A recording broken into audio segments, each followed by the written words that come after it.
Well, let's cross live now to Boston and speak to the Deputy Leader of Reform UK, Richard Tice. Good to see you this morning, Mr Tice. And what's your reaction to the US-UK trade deal? Well, first and foremost, of course, this is a glorious Brexit benefit, because if we'd still been in the EU, we wouldn't be able to have any of these negotiations. Look, it's work in progress. There's still a lot of details to come out. The whole detailed agreement is still under negotiation, but I think there are some interesting aspects to it. Obviously, it's good news for the car industry in that it reduces the short 25% tariff that was talked about. The whole car tariff thing is important to appreciate, though, because wrongly, when we were a member of the EU, was charging US car imports 10% when the US was only charging 2.5%. And that's one of the main gripes that the US has. What's happened with this agreement is that it's been settled at 10%. It would be preferable to get that down towards zero. But that's good news. It's removed the tariff on steel, for example. And then also with regard to, you mentioned just earlier the issue of farmers' concerns, but actually, this is a partial trade deal. It's not a full trade deal by any stretch of the imagination, but in a sense, it's work in progress. Something is better than nothing.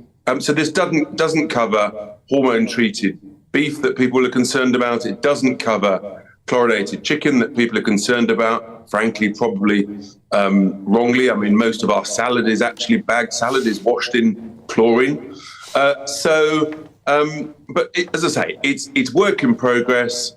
Frankly, it's considerably better than the deep flaws in the Indian trade deal, which was announced on Wednesday, I think it was, when the government have conceded hugely with regard to movement of labour, where basically Indian companies can bring over Indian workers and people wouldn't have to pay Indian workers wouldn't have to pay any national insurance. Employers wouldn't have to pay any national insurance here in the UK.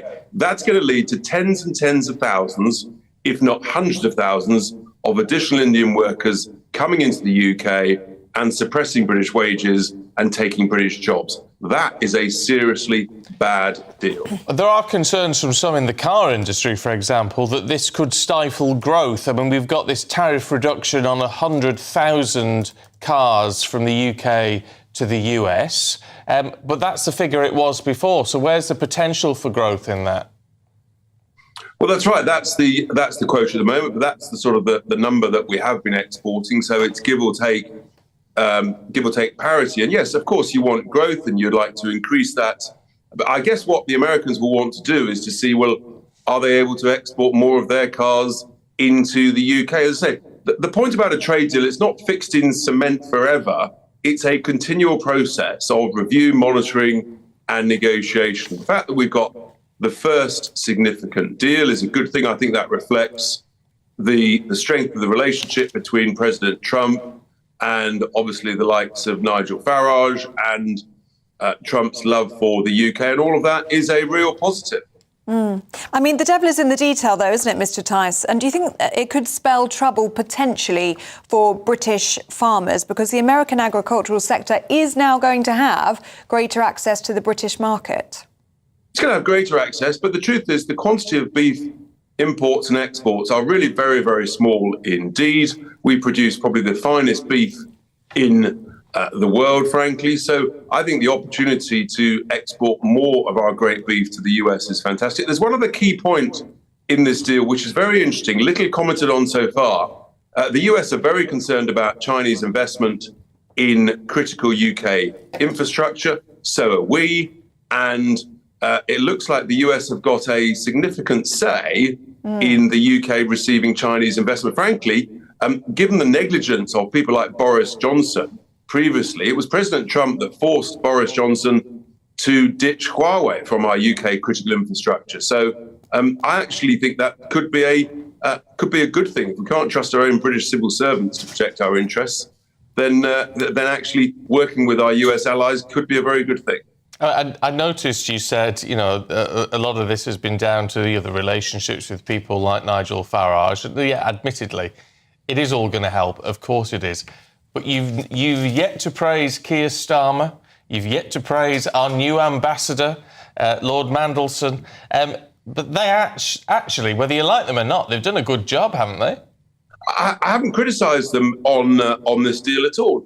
No, but you haven't praised them either, Richard. Well, look, fair enough. Credit where credit's due. The irony, though, of seeing Keir Starmer lauding this trade deal. This was a man that wanted a second referendum to stay in the EU. This is a man who wanted to continue freedom of movement. So maybe he's listened and learned from Nigel and the likes of myself, us Brexiteers, who realise that actually you want to do deals and work with economies that are fast growing. And let's remember that the EU, of course, is shrinking. It's in recession, basically.